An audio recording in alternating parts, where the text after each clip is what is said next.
नमस्कार मित्रांनो, मी सुचेंद्र देशमुख आपल्या सर्वांचं वी अकॅडमी मध्ये स्वागत करतोय। आज आपण 26 जूनचे डेली करंट ॲनालिसिस पाहणार आहोत। या डेली करंट ॲनालिसिस मध्ये आपण वेगवेगळ्या न्यूज पाहत असतो की ज्या या स्पर्धा परीक्षेसाठी यूपीएससी असेल, एमपीएससी असेल आणि इतर सर्व स्पर्धा परीक्षांसाठी उपयुक्त अशा न्यूज असतात। यासोबतच एमपीएससी 2025 ही जी एग्जाम होणार आहे यासाठी सुद्धा अत्यंत उपयुक्त अशा न्यूज आहेत। त्यासोबत यूपीएससी साठी सुद्धा आहेत आणि ह्या ज्या न्यूज आहेत आपण द हिंदू असेल, इंडियन एक्सप्रेस असेल, टाइम्स ऑफ इंडिया असेल, बिझनेस टाइम्स असेल, इकॉनॉमिक टाइम्स असेल, या सर्व न्यूजपेपरच्या न्यूज या ज्या आपण घेऊन त्या मराठीमध्ये तुमच्यासाठी आणत असतो। आणि यासोबतच पीआयबी किंवा गव्हर्नमेंट वेबसाईट इथून सुद्धा ह्या सोर्सेस मधून सुद्धा न्यूज आपण ज्या आहेत त्या फक्त तुमच्यासाठी घेऊन येत असतो। आज 26 जून आहे 2024 आणि आजची जी पहिली आपली न्यूज आहे ती आहे केरला संदर्भात। केरलाचं नाव बदललेलं आहे, एका शब्दामध्ये सांगतो, पहिल्या वाक्यामध्ये केरलाचं नाव हे केरलम असं झालेलं आहे। नेमकं याच्या मागची पार्श्वभूमी काय आहे, हे आपल्याला नाव कसं बदलता येतं, घटनेमध्ये कुठल्या आर्टिकलमध्ये किंवा कुठल्या शेड्यूलमध्ये या नावासंबंधी जे आहे ती माहिती दिलेली आहे। म्हणजे एखाद्या जर स्टेटचं नाव बदलायचं असेल, स्टेटची बाउंड्री बदलायची असेल, स्टेटचा एरिया बदलायचा असेल, या कुठल्या शेड्यूलमध्ये किंवा कुठल्या आर्टिकलमध्ये ह्या बाबी दिलेल्या आहेत। त्यासोबतच केरलाचा इतिहास काय आहे, हे नाव बदलायची गरज का पडली, कशामुळे बदललं गेलेलं आहे, केरळ जे नाव होतं ते नाव कुठून आलेलं आहे, केरलम का घेतलेलं आहे, नेमका मल्याळमचा किंवा मल्याळी भाषेचा संबंध काय, या सर्व गोष्टी आपल्याला आज इथे बघायच्या आहेत। द हिंदू मध्ये न्यूज आलेली आहे, तुम्ही बघू शकता। त्यासोबत टाइम्स ऑफ इंडिया मध्ये किंवा इतर सर्व न्यूजपेपर मध्ये ही जी आहे ती न्यूज आलेली आहे। आपण द हिंदू आणि टाइम्स ऑफ इंडियाच्या या न्यूजचं जे आहे कातरण म्हणूयात आपण हे आणलेलं आहे। आता ही न्यूज काय आलेली आहे हिंदू मध्ये, Kerala assembly passes resolution to rename state as Keralam. लक्षात घ्या, केरला असेंब्लीने रेझोल्यूशन पास केलेलं आहे, या स्टेटचं नाव काय करायचं, केरलम ठेवायचं, केरळचं बदलून। ओके, सिमिलर खाली एक आणखीन एक छोटीशी हेडलाईन आहे, similar resolution passed in 2020 had been return by the centre citing procedural issues. म्हणजे ही सुद्धा गोष्ट केरलम या बाबतीतची जी गोष्ट आहे 2023 ला झालेली आहे, पण सेंटरने हे रेझोल्यूशन परत बॅक पाठवलेलं होतं। कुठला इश्यू देऊन, प्रोसिजर जा इश्यू हा कारण देऊन, प्रोसिजरल इश्यू कारण देऊन सेंटरने परत हे रेझोल्यूशन बॅक पाठवलेलं होतं। आता परत टाइम्स ऑफ इंडिया मध्ये न्यूज आलेली आहे, Kerala assembly passes resolution to change state's name. Okay, नेमकी काय भानगड आहे, नेमकं केरला कुठे आहे, सर्व गोष्टींचा आढावा घेऊन हा भारताचा मॅप आहे आणि या मॅपवरती आपण संपूर्ण दक्षिणेकडे बघितलं तर दक्षिणेकडचा हा जो भाग आहे, म्हणजे दक्षिणेकडचा पश्चिम जो भाग आहे, आता आपण बघूयात की हा जो भाग आहे हा भाग संपूर्ण रेडने दाखवलेला हा केरलाचा भाग येतो। ओके, केरला आहे भारतामधलं सर्वात जास्त लिटरसी असलेलं, साक्षर असलेलं स्टेट असं म्हणू शकतो आपण। हे केरला हे अशा पद्धतीचं तुम्हाला दिसतं, ह्याच्यामध्ये वायनाड वगैरे हे जे आहे ते केरलाचे डिस्ट्रिक्ट आहेत। ओके, आणि ह्या बाजूला संपूर्ण अरेबियन सी येतो आणि याच्या बाउंड्रीवर इथं वसलेलं जे आहे केरला स्टेट आहे। आता नेमकं काय आहे, केरळम नका नाव द्यायचं आहे। आता हा आपल्या अभ्यासक्रमामध्ये कुठे हा पार्ट येतो, तर GS2 मध्ये भारतीय राजकारणामध्ये हा आपण पार्ट घेऊ शकतो। ओके, आता संदर्भ बघूयात की केरळ विधानसभेनं एक विधेयक पारित केलेलं आहे, कशा संदर्भामध्ये, की केरळचं नाव केरलम ठेवायचं। ओके, नाव बदलण्यासाठी घटना दुरुस्ती प्रस्तावित करणारा ठराव जो आहे तो केरळ विधानसभेने मंजूर केलेला आहे। हा बदल जो आहे हा पहिल्या अनुसूचीमध्ये। ओके, आता पहिली अनुसूची काय, तुम्हाला 12 ही अनुसूची आहेत त्या तुम्हाला माहिती असायला पाहिजेत। फर्स्ट, सेकंड, थर्ड हे आता महत्वाचे आहेत। पहिलं सांगतं की इंडिया अँड इट्स स्टेट्स या संदर्भामध्ये। ओके, दुसरं सांगतं इन्व्हॉल्वमेंट अलाउन्सेस बद्दल, तिसरं सांगतं ओथ अँड अफर्मेशन, चौथं सांगतं राज्यसभाचे सीट्स जे आहेत त्या सीट्स बद्दल सांगतं, पाचवं आणि सहावं जे आहे शेड्यूल एरिया आणि शेड्यूल ट्राईब्स बद्दल सांगतं। पण 6व्या शेड्यूलमध्ये शेड्यूल एरिया आणि शेड्यूल ट्राईब्स कुठले आहेत, आसाम, मेघालय, त्रिपुरा, मिझोरम या 4 स्टेटचे आहेत। त्याबरोबर 7वं जे शेड्यूल आहे ते सांगतं की हे जे सेंटर आणि स्टेटमध्ये जे पॉवर डिव्हायडेड झालेले आहेत ते कुठल्या 3 लिस्टमध्ये झालेले आहेत, सेंटर, स्टेट आणि कॉन्करंट। 8वं शेड्यूल काय सांगतं, तर लँग्वेज बद्दल सांगतं, कुठल्या लँग्वेज जे आहेत कॉन्स्टिट्यूशनल लँग्वेज आहेत। 9वं शेड्यूल कशाबद्दल सांगतं, मला फास्ट कमेंट करा। ओके, 10वं शेड्यूल सांगतं अँटी डिफेक्शन लॉ आणि 11वं आणि 12वं जे शेड्यूल आहे ते कशाबद्दल सांगतं, पंचायत आणि म्युन्सिपाल्टी याबद्दल सांगतं. म्हणजे 11वं जे आहे ते ह्याच्याबद्दल सांगतं, पंचायत आणि म्युन्सिपाल्टी याबद्दल हे जे शेड्यूल 11वं आणि 12वं सांगतात. 9वं जे शेड्यूल आहे ते कशाबद्दल सांगतं फास्ट, तर 9वं जे शेड्यूल आहे ते सांगतं लँड रिफॉर्म किंवा जमीनदारी जी सिस्टीम होती त्याविषयी 9व्या शेड्यूलमध्ये इथे बोललेलं आहे. हे जे आहेत आपले 12 शेड्यूल आहेत, म्हणजे आपण त्याला काय म्हणतो परिशिष्ट असं म्हणतो. याच्यामधील पहिलं परिशिष्ट इथे आपल्याला महत्त्वाचं आहे. यासोबतच पहिला जो परिशिष्ट आहे या परिशिष्टामध्ये जो आपण बघूयात की ह्या नेम ऑफ द स्टेट आणि युनियन टेरिटरी बद्दल सांगितलेलं आहे.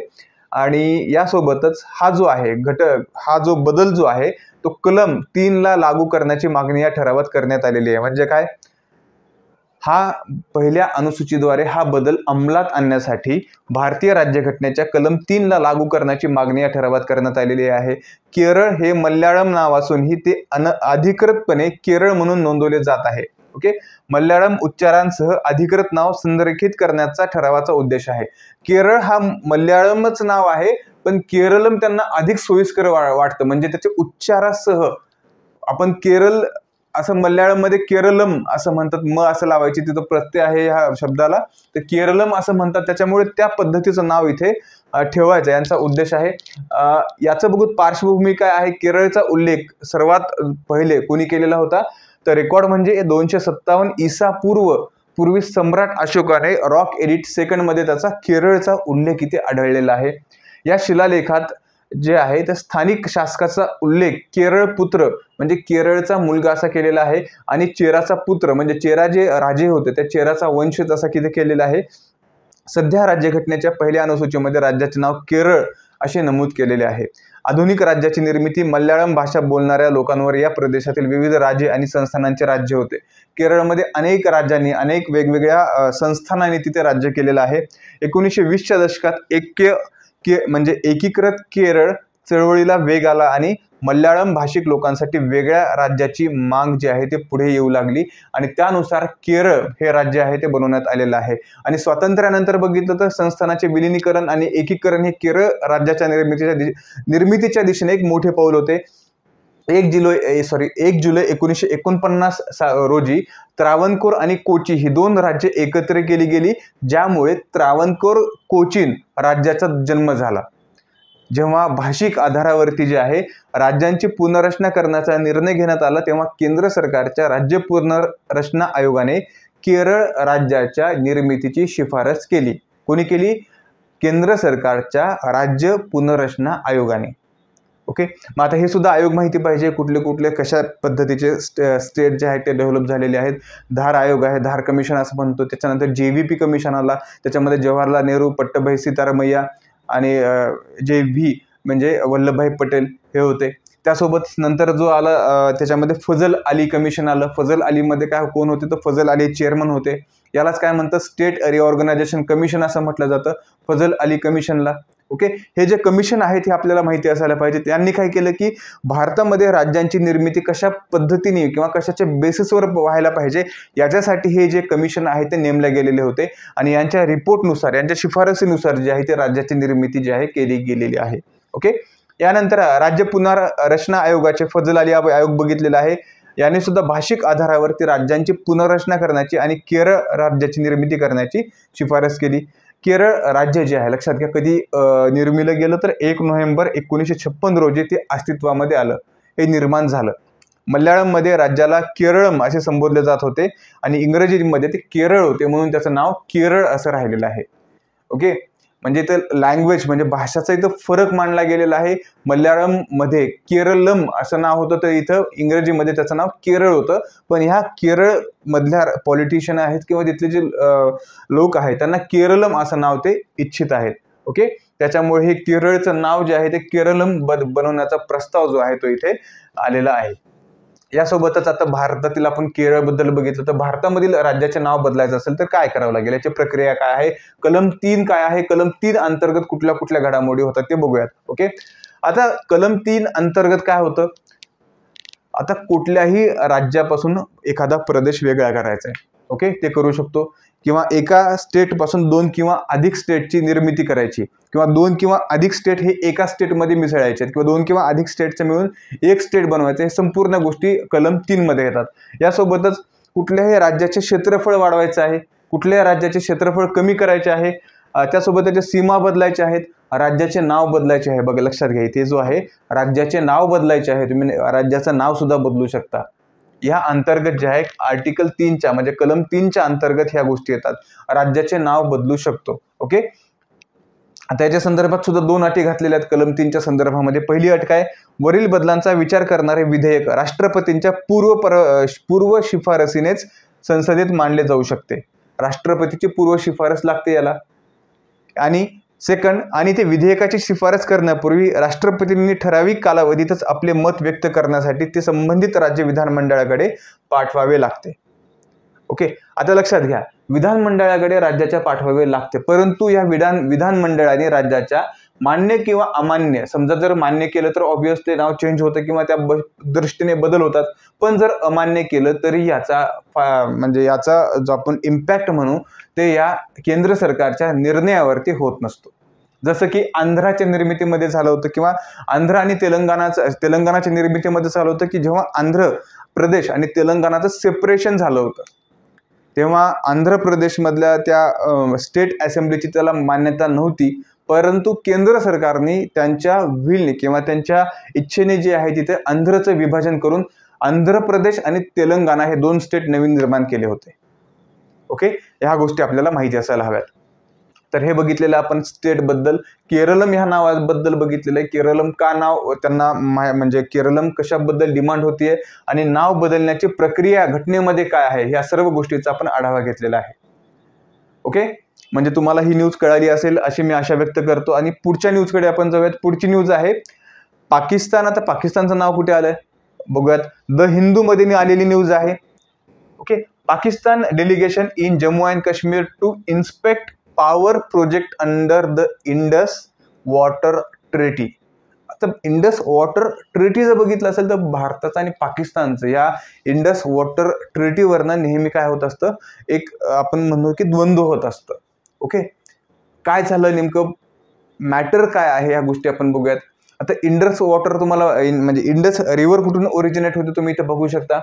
ओके, हिमालयातून होते आणि ही या पद्धतीने जे आहे इकडे ही जी आहे या पद्धतीने इथून वाहत येते. ओके, आणि इंडस कुठे जाऊन मिळते, पाकिस्तानमध्ये जाऊन मिळते. सर्वात लॉंग नदी म्हणजे संपूर्ण उत्तरेकडची सर्वात जी आहे इंडस आहे ती शेवटची नदी आहे. आपण इथे बघू शकतो की हा जो क्रम आहे तो सुद्धा परीक्षेत विचारला जाऊ शकतो. पहिली सतलज आहे, त्याच्यानंतर रावी आहे, बियास आहे, चिनाब, झेलम आणि नंतर इंडस. ओके, ह्या नदीचा उगम जो आहे तो ह्या आपण बघू शकतो की ह्या नेपाळमधून झालेला आहे. ओके, आता आपण इथे बघूयात की इंडस जे आहे, इंडस ह्या नदीला पाकिस्तानचा नेहमी तिथं काय राहिलेलं आहे की पाणी वाटपाच्या ह्या म्हणजे मुद्द्यावरनं भारत आणि पाकिस्तानमध्ये इंडसवरनं नेहमी काय होते की रस्सीखेच होत असते. नेमकं काय प्रकरण आहे, division of rivers as per Indus water treaty. Okay, eastern river to India, Sutlej, Beas, Ravi, western rivers to Pakistan, Chenab, Jhelum आणि इंडस, या प्रकारच्या जी ट्रीटी आहे ओके भारत आणि पाकिस्तानमध्ये ही झालेली आहे. आता नेमकं काय बघूयात आपण, सिंधू पाणी करार, त्याला सिंधू पाणी करार असं म्हणतो इंडस वॉटर ट्रीटीला. आता सिंधू पाणी करार काय आहे, GS2 मध्ये आपण इंटरनॅशनल रिलेशनमध्ये जे आहे किंवा इंडियाज नेबरमध्ये हा जो कंटेंट आहे तो घेऊ शकतो. नेमकं काय संदर्भ दिलेला आहे 1960चा. 1960च्या इंडस वॉटर ट्रीटी अंतर्गत समाविष्ट नद्यांवरती उभारण्यात आलेल्या ऊर्जा प्रकल्पांची पाहणी करण्यासाठी पाकिस्तानचे एक शिष्टमंडळ जम्मू आणि काश्मीरच्या किश्तवार जिल्ह्यामध्ये गेले होते. ओके, आणि याबद्दल आणखीन माहिती घ्यायची तर येथील 850 मेगावॉट जे जलविद्युत प्रकल्प आहे. ओके, आणि ह्या प्रकल्पाच्या जागेला आणि मरुसुदार नदीवरील 1000 मेगावॉट प्रकल्पाच्या जागेला जे आहे त्यांनी भेट दिलेली आहे. आणि हे दोन्ही प्रकल्प जे आहेत ते चिनाबच्या उपनदीवरती आहेत. ओके, पाकिस्तानने जम्मू आणि काश्मीर आणि लडाखमधील इतर प्रकल्पांवर औपचारिकपणे आक्षेप नोंदवलेला आहे. म्हणजे पाकिस्तानचं म्हणणं आहे की भारत काय करतं तर हे आमच्या वाटेला येणारं पाणी भारतामध्ये अडवतं, त्याच्यावरती प्रोसेस म्हणजे त्याच्यावरती वीज तयार करतं आणि ते वापरतं. मग यांचं म्हणणं काय की आम्हाला जे पाणी येतं ते खूप कमी पद्धतीने किंवा आमची जी ॲग्रीमेंट किंवा ट्रीटी झाली आहे त्या पद्धतीने आम्हाला ते वॉटर येत नाही. ओके, यात बघूयात परत आणखी काय म्हटलेलं आहे की हा करार काय आहे, सिंधू जल करार, इंडस वॉटर ट्रिटी काय आहे. आपण इथे बघू शकतो की इंडस जी सर्वात लॉंग रिव्हर आहे पाकिस्तानमध्ये जाणारी, ही ट्रिटी काय आहे. 1960 मध्ये भारत आणि पाकिस्तानने जागतिक बँकेसोबत सिंधू जल करारावरती स्वाक्षरी केली होती. कोणासमोर केली होती, तर जागतिक बँकेसोबत केलेली होती. या करारानुसार पूर्वेकडील बियास, रावी आणि सतलज आपण बघितलेलं आहे. हे बियास, रावी आणि सतलज ह्या 3 आहेत ईस्टर्न रिव्हर जे आहे त्याच्यावर ते भारताचं नियंत्रण आहे. आणि नियंत्रण होते तर पश्चिमेकडील सिंधू, झेलम आणि चिनाब या नद्यांवरती पाकिस्तानचे नियंत्रण होते. आणि या करारानुसार भारताला पश्चिम नद्यांवरती run of the river ROR प्रकल्प म्हटलं जातं. या प्रकल्पाद्वारे जलविद्युत निर्मिती करण्याचा अधिकार आहे, जे डिझाईन आणि ऑपरेशनसाठी विविध निकषांच्या अधीन आहेत. म्हणजे भारताचं इथे असं म्हणणं येतं की आम्ही जे आहेत या निकषांच्या अधीन राहून जे आहेत आम्ही कार्य करत आहेत. पण पाकिस्तानचं इथं ऑब्जेक्शन आहे. पाकिस्तान आता नेहमी बघितलं तर आपण काही ना काही कुरापत्या काढत असतो आणि ऑब्वियसली पॉलिटिक्ससाठी पाकिस्तानमध्ये जर बघितलं तर ह्या गोष्टी होत असतात. पाकिस्तानविषयी बोलायला आपल्याकडे खूप काही आहे, खूप काही बोलू शकतो, पण ठीक आहे, आपण जेव्हा पाकिस्तानचा सेपरेट इश्यू येईल तेव्हा आपण बोलूयात. तर हा जो आहे आणि भारताचं म्हणणं काय आहे, तर हा जो प्रकल्प आहे तो भारतासाठी सुद्धा खूप महत्त्वाचा आहे. कारण काय होतं इथे, तर वीज निर्मितीसाठी सुद्धा हा जो म्हणजे ह्याच्या उपनद्या आहेत. भारताचं म्हणणं असं आहे की आम्ही तुमचा जो करार आहे म्हणजे आपला जो सिंधू जल ॲग्रीमेंट आहे, इंडस वॉटर ट्रिटी जो आहे त्याच्याशी कुठलंही आम्ही प्रतारणा केली नाही किंवा या ट्रिटीप्रमाणे आम्ही जे आहेत ते कराराचं पालन करत आहेत. ओके, ह्या पद्धतीने आपण बघितलेलं आहे. तर नेक्स्ट न्यूज बघूयात, महत्त्वाची आहे, महाराष्ट्र संदर्भात याला आहे. महाराष्ट्रातील दुष्काळ संदर्भामधली न्यूज आहे. द हिंदूमध्ये आर्टिकल आलेलं आहे, बघितलं जातं. तुम्ही 26 जूनची डेट आहे 2024 रोजी 26 जूनला हे आर्टिकल आलेलं आहे हिंदूमध्ये. Why do parts of Maharashtra experience different water stress level explained. Okay, directly हा प्रश्न, अशा पद्धतीचा प्रश्न UPSC मध्ये 2025 साली होणार आहे. MPSCच्या थेरॉटिकल पेपरमध्ये असा प्रश्न सेम येऊ शकतो. म्हणजे हे न्यूज सुद्धा आपण असं बघतोय की तुम्हाला परीक्षेमध्ये लिहिताना जे आहे ते सोप्या जाव्यात. म्हणजे परीक्षेच्या दृष्टीने सुद्धा ह्या खूप महत्त्वाच्या आहेत. त्यासोबतच जे विद्यार्थी किंवा जे व्यक्ती परीक्षा देत नाहीत अशांसाठी सुद्धा ह्या न्यूज जे आहेत ते इन्फॉर्मेशन गॅदरिंगसाठी सुद्धा खूप महत्त्वाच्या आहेत. ओके, आपण देशामधल्या, विदेशामधल्या किंवा आपल्या स्थानिक लेवलच्या सुद्धा काही महत्त्वाच्या न्यूज घडलेल्या असतील याचा आपण इथे आढावा घेत असतो. ओके, कळालं. महाराष्ट्राचे काही पार्ट जे आहेत ते ड्रॉट प्रोन एरिया म्हणून आहेत. मग हे असं का, आणि काही भागात खूप जास्त पाऊस पडतो. ओके, आता हे बघूयात नेमकं काय म्हटलेलं आहे की महाराष्ट्राचे जलसंकट म्हणून इथे म्हटलेलं आहे. जलसंकट म्हणजे आपण GS फर्स्ट मध्ये भूगोलमध्ये जो आहे याला जोडू शकतो. तसेच एन्व्हायरमेंटमध्ये सुद्धा याला हा पॉईंट जो आहे, हा मुद्दा आहे, त्याला इथे आपण जोडू शकतो. ओके, आता नेमकं काय म्हटलेलं आहे, तर गतवर्षी म्हणजे गेल्या वर्षीच्या रिपोर्टनुसार हा जो आहे रिपोर्ट आहे आणि हा जो आर्टिकल आहे ते गेल्या वर्षी म्हणजे 2023चा रिपोर्ट जो आलेला होता त्या संदर्भामधील हे आर्टिकल आहे. ओके, इथे काय म्हटलं गेलेलं आहे, तर संदर्भ कमी, गतवर्षी मान्सून कमी पडल्यानंतर महाराष्ट्र सरकारने या वर्षाच्या सुरुवातीला जे आहे काय केलेलं आहे, अनेक भागात जो आहे तो दुष्काळग्रस्त म्हणून ते भाग घोषित केलेले आहेत. मराठवाड्यामध्ये जर बघितलं तर मोस्टली महाराष्ट्रामध्ये दुष्काळ आपल्याला आढळून येतो. मराठवाड्यामधल्या रिजनमध्ये जे आहेत विहिरी कोरड्या असतात, जलाशय कोरडे असतात आणि शेती जी आहे ते पूर्णपणे जी पावसावर अवलंबून असणारी शेती आहे तिथं सुद्धा कमी पावसामुळे तिथे काय होतं, पीक येत नाही. ओके, आता याचे सुद्धा उपाय बघूयात आपण. मराठवाड्यातील बहुतांश भागात सरासरी 75% कमी पाऊस झालेला आहे. कधीचा 2023चा जो रिपोर्ट आहे त्याच्यामध्ये 75% सुद्धा कमी पाऊस झालेला आहे. आणि ही परिस्थिती राज्याच्या किनारपट्टीच्या भागांच्या अगदी विरुद्ध आहे. आता राज्याचा किनारपट्टीचा भाग बघितला तर किनारपट्टी भागामध्ये खूप जास्त पाऊस पडतो. मग मराठवाड्यात पाऊस का पडत नाही, लक्षात घ्या. जेव्हा मान्सूनचे ढग येतात तेव्हा किनारपट्टीवरती अडवले जातात आणि हे ढग अडवल्यामुळे किनारपट्टी भागात खूप पाऊस पडतो. आणि किनारपट्टीच्या नंतर म्हणजे डोंगराच्या दुसऱ्या साईडचा प्रदेश जो आहे तो कशाचा येतो, तर आपण असं म्हणतो की तो प्रदेश जो आहे तो अगदी बिना पावसाचा प्रदेश येतो. त्याला आपण रेन शॅडो एरिया असं म्हणतो. रेन शॅडोचा प्रदेश येतो, त्याच्यामुळे काय होतो, या भागात पाऊस कमी पडत जातो. ओके, मग आता ही विपरीत परिस्थिती बघितलं की मराठवाड्यात एका साईडला दुष्काळ असतो आणि दुसऱ्या साईडला ज्या किनारपट्टी भागामध्ये पूर सदृश परिस्थिती असते. ओके, या विविधतेमुळेच हवामान अनुकूलतेचे उपाय तयार करणे आणि अंमलबजावणी करणे हे आव्हानात्मक आहे असं म्हटलं गेलेलं आहे की महाराष्ट्रामध्ये अनेक भागात दुष्काळीची कारणे जे आहे ते पर्जन्य छायाचा प्रदेश आहे. ओके, रेन शॅडो एरिया आहे, त्याला पर्जन्य छायाचा प्रदेश असं म्हटलं जातं. याचं कारण दिले आलेलं आहे काय, तर पर्जन्य छायाचा प्रदेश आहे. याच्यामुळे महाराष्ट्रामध्ये अनेक भागात असा दुष्काळ दिसून येतो आपल्याला. मराठवाडा पश्चिम घाटाच्या पर्जन्य छायाच्या प्रदेशामध्ये आहे.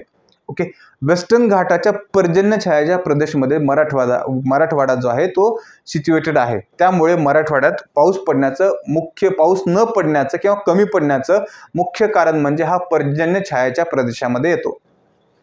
यासोबतच अरबी समुद्रातील ओलसर वारे या पर्वतरांगांना येतात तेव्हा वर येतात आणि थंड होतात. त्यामुळे पश्चिमेला मुसळधार पाऊस पडतो आणि मराठवाड्यात उतरताना हे बहुतांश यांचा ओलावा कमी होतो आणि मराठवाड्यात उतरतात म्हणून मराठवाडा जो तुलनेने जास्त कोरडा राहिलेला आहे. यासोबतच हवामान बदल या बदलामुळे या प्रदेशामध्ये दुष्काळाची तीव्रता आणि उशिराने वारंवारतेत म्हणजे वाढ होत आहे. ओके, महाराष्ट्रामध्ये आपण बघत असलो तर मराठवाड्याचा जो रिजन आहे तो आणखीन बॅकवर्ड राहिलेला आहे किंवा मागास राहिलेला आहे. याचं एकच कारण आहे, तो म्हणजे दुष्काळ. ओके, मेन कारण याचं काय आहे तर दुष्काळ आहे. परिणामी मराठवाडा आणि उत्तर कर्नाटक हे देशाच्या वायव्य प्रदेशानंतर भारतातील दुसऱ्या क्रमांकाचे कोरडे प्रदेश म्हणून उदयास आलेले आहेत. लक्षात घ्या, मराठवाडा जो आहे तो भारतातील दुसऱ्या क्रमांकाचा कोरडा प्रदेश म्हणून जो आहे तो उदयास आलेला आहे. आपण इथे जो पाण्याचं सेग्रिगेशन बघितलेलं, रन ऑफ झोन जो आहे तो बघितलेला आहे. ओके, ह्याच्यावरून आपल्याला कळतं की कशा पद्धतीचं इथं व्हेरिएशन आहे. कशामध्ये, ह्या एरियामध्ये म्हणजे जे डोंगराचा भाग आहे तिथे पाऊस कसा पडतो आणि जो पर्जन्य छायाचा प्रदेश आहे तिथे किती कमी पडतो. आता याचा निष्कर्ष आपण काढू शकतो की मराठवाड्याचे जलसंकटे कृषी पद्धती आणि पर्यावरणीय शाश्वतता यांच्यातील नाजूक समतोलाची आठवण करून देणारे आहे. अधिक शाश्वत धोरणे आणि कृषी पद्धतीचा अवलंब करून द्विकल्पीय भारतातील दुष्काळी प्रदेश त्यांच्या पाण्याचे संकट कमी करू शकतात आणि हवामान बदलाच्या पार्श्वभूमीवर अधिक लवचिक भविष्य जे आहे हे निर्माण करू शकतात. ओके, हे आपण निष्कर्षामध्ये जर आपल्याला प्रश्न आला तर अशा पद्धतीचा आपण निष्कर्ष लिहू शकतो. लक्षात घ्या, खूप आपण ही जे मराठवाडा जे आहे ते मराठवाडा का दुष्काळग्रस्त आहे, नेमकी मराठवाडा का मागासलेला राहिलेला आहे याचं कारण जे आहे ते मुख्य कारण बघितलेलं आहे. ओके, आज आपण ह्या महत्त्वाच्या काही न्यूज बघितलेल्या आहे 26 जूनच्या आणि ह्या न्यूज तुम्हाला परीक्षेमध्ये अत्यंत महत्त्वाच्या आहेत. तुम्ही आन्सर रायटिंगमध्ये जरी घेतलं तरी ह्या न्यूज डायरेक्टली तुम्ही अशा ज्या आहेत आन्सर अशा पद्धतीने लिहू लागलं त्याच्यामधले पॉईंट्स काढून तुम्ही तुमच्या आन्सरमध्ये टाकू शकता. ओके, आज आपण इथेच थांबूयात. आज पुढच्या म्हणजे 27 जूनच्या ज्या न्यूज आहेत त्या आपण उद्याच्या आपल्या लेक्चरमध्ये पाहूयात. जर व्ही अकॅडमीला तुम्ही सबस्क्राईब केलं नसेल तर नक्की सबस्क्राईब करा. या सबस्क्राईब करण्यामुळे मी तुमच्यापर्यंत प्रत्येक व्हिडिओ घेऊन जे आहे ते पोहोचू शकेल. तसेच लाईक शेअर केलं नसेल तर आवर्जून लाईक आणि शेअर करा. आपण भेटूयात उद्याच्या आपल्या या डेली करंट ॲनालिसिस लेक्चरमध्ये. आपण आज इथेच थांबूयात. धन्यवाद.